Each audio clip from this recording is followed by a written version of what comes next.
मेरे 90% ब्राह्मण बंधु और अन्याय भ्रष्टाचार के खिलाफ सोच रखने वाले, देश के प्रति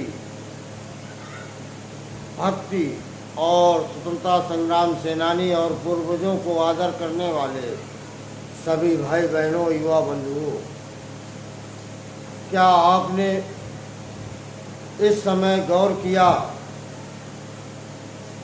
कि भ्रष्टाचार की जड़ें कितनी गहरी हो गई हैं? आप कुछ भी करिए, अधिकारी अगर चाहे, क्योंकि वही मालिक होता है हकीकत में। जैसे कानपुर देहात और कानपुर शहर के खनिज अधिकारी कुछ लोगों को सीधे खुली छूट दिए हुए हैं। गाड़ी रोकी जाती है, उनसे रॉयल्टी मंगाई जाती है, रॉयल्टी 6 महीने पहले की हो, लोग जाने कि हाँ कागज चेक किए गए।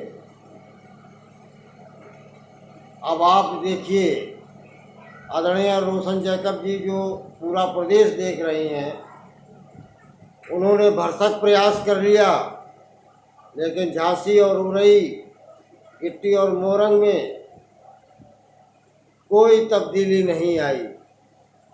अब तो एक सिस्टम और भी चल गया है कि कुछ रॉयल्टी में लोग लेने लगे हैं, लेकिन कुशीनगर और गोरखपुर की आते केवल उन्नाव तक हैं, या कानपुर देहात, कानपुर शहर में, या औरैया, इटावा और कन्नौज में बेचते हैं।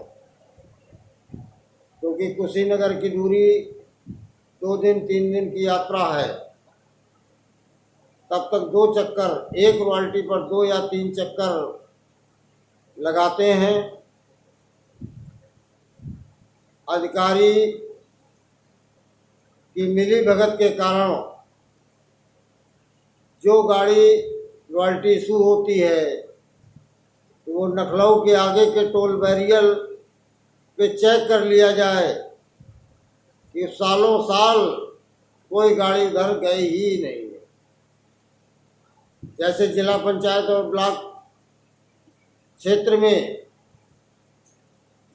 कमीशन का जब बोलबाला है, तो सरकार को भी ये कह देना चाहिए कि अपने टेंडर के आधार पर क्यों,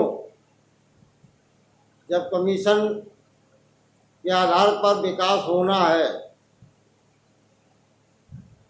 एक पहले कमीशन बहुत नॉर्मल हुआ करता था, कमीशन तो बहुत दिन से चल रहा है, लेकिन अब तो 40% तक कमीशन, 35% तक कमीशन का खेल, और बल्कि बहुत से जिला पंचायत अध्यक्ष खुद पार्टनर ठेकेदारों के हो गए हैं।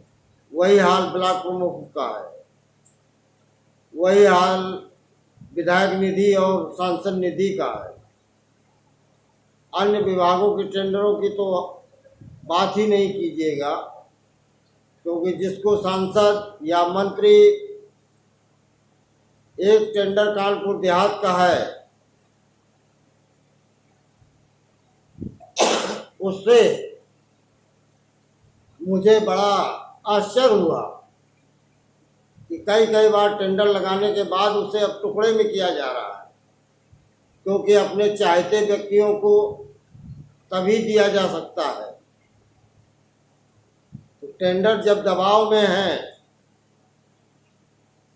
या व्यक्तिगत है, तो आखिर ओपन टेंडर क्यों कहा जाता है? सरकार आपकी या जिनकी भी सरकार बनती है, उसके आधार पर गौर किया जाए कि हकीकत यही है कि नहीं। रॉयल्टी का कितना बड़ा मकड़जाल है, सरकार क्या नहीं जानती है?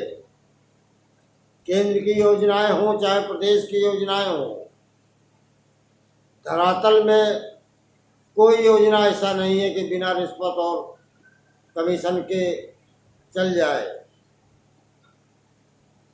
भ्रष्टाचार की जड़ें इतनी गहरी हो गई हैं, आम जनमानस अपने रोजी रोजगार और रोटी के चक्कर में उसका विरोध नहीं करना चाहता या करता है तो उस पर कोई जांच नहीं होती, बल्कि जिसके खिलाफ वो लिखता है, ठेकेदार हो, चाहे घाट का, चाहे क्रेशर का मालिक हो या किसी विभाग का ठेकेदार हो, वो खुद जो है उसे हड़काने पहुंच जाता है।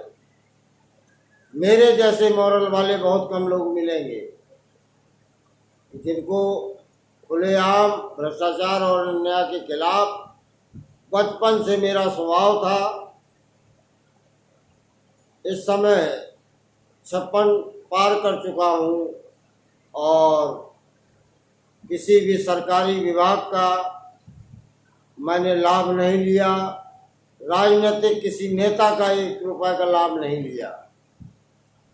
स्वाभिमान मेरा, आत्मसम्मान मेरा ऊंचा है। इसी कारण जिस हालात में हूँ उस हालात में मैं जीने को तैयार हूँ। आया हूँ, कुछ करके जाऊँगा। अभी मेरे पास कम से कम 15 से 20 साल का शरीर चलने का टाइम है, जिसमें मैं किसी की भी गवर्नमेंट भारत देश के प्रांतों में हो, मेरा जब कारवां चलेगा, आंदोलन होगा, क्योंकि अब तो विभागों में बांटा गया है, व्यक्तियों को भी, किसानों को भी। 1 से 2 एकड़ वाले को ये सुविधा मिलेगी, 2 एकड़ से 5 एकड़ वाले को ये सुविधा मिलेगी, और 5 एकड़ से ऊपर वालों को कोई सुविधा नहीं मिलेगी, क्योंकि बरसात, बाढ़ से वो प्रभावित नहीं होता है केंद्र सरकार और प्रदेश सरकार की नज़रों में। ओलावृष्टि से वो प्रभावित नहीं होता है, आंधी और तूफान से वो प्रभावित नहीं होता है। अगर बीज नष्ट होगा तो 1 से 5 एकड़ वालों का नष्ट होगा, 5 से ऊपर वालों का नष्ट हो ही नहीं सकता। 5 से ऊपर वाले किसान, मैं देखना चाहता हूं कि इतने चुप क्यों हैं, मुखर होइए, क्योंकि बिना मुखर हुए अधिकार नहीं मिलेगा। जो प्रेजेंट में सरकार है उसके खिलाफ मतदान करिए, नोटा लगाए, दबाइए, क्योंकि चुनाव आयोग भी निर्दलियों को 10 प्रस्तावक देंगे और साथ में वो अल्लाह जो है पार्टियां करती हैं कि अब इतना 5 लाख वोट पड़ा, 7 लाख कैसे निकल आया। इस पर चुनाव आयोग से कोई प्रार्थना पत्र देकर रिसीविंग नहीं लेता है। लड़ाई लड़िए चुनाव के पहले कि हर पोलिंग सेंटर का अधिकारी हमें रिसीविंग देगा कि हमारे यहाँ ये मत पड़ा है, तभी पारदर्शिता आएगी। चुनाव आयोग से भी मैं अपील करूंगा कि बैलेट पेपर कितना भी बड़ा हो, समान अधिकार है। निर्दलियों को 10 प्रस्तावक क्यों?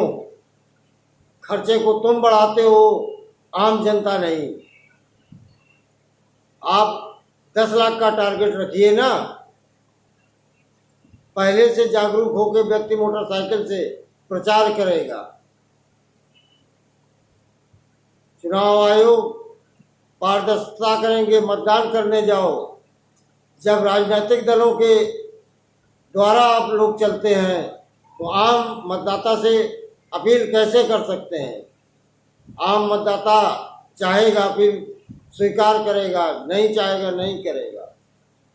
स्टार प्रचारक लगाते हैं, फिल्म के बड़े बड़े अभिनेता को लगाते हैं, नेता को लगाते हैं, अधिकारी को लगाते हैं कि लोग अधिक से अधिक मतदान करें। उन्हीं लोगों में से जो निर्दलीय लड़ते हैं, सिस्टम के खिलाफ लड़ना चाहते हैं, उनको आपने 10 प्रस्तावक, आपने नोटूज के नाम पर ब्लॉक और जिला पंचायत या कोऑपरेटिव के चुनाव हो, वो 200 रुपये रसीद कटाएगा, उसके पास कोई ड्यूज नहीं होगा। एक सिस्टम बना रखा है, लोग आवाज़ नहीं उठाते। मैं आवाज़ उठाता हूँ, आगे मैं इसमें आंदोलन भी करूँगा। धन्यवाद। संपूर्ण ब्राह्मण, जय परशुराम, जय रावण। राष्ट्रीय संयोजक अध्यक्ष अशोक दुबे, जालौन, बुंदेलखंड, कानपुर, यूपी, भारत देश। जय लंकेश।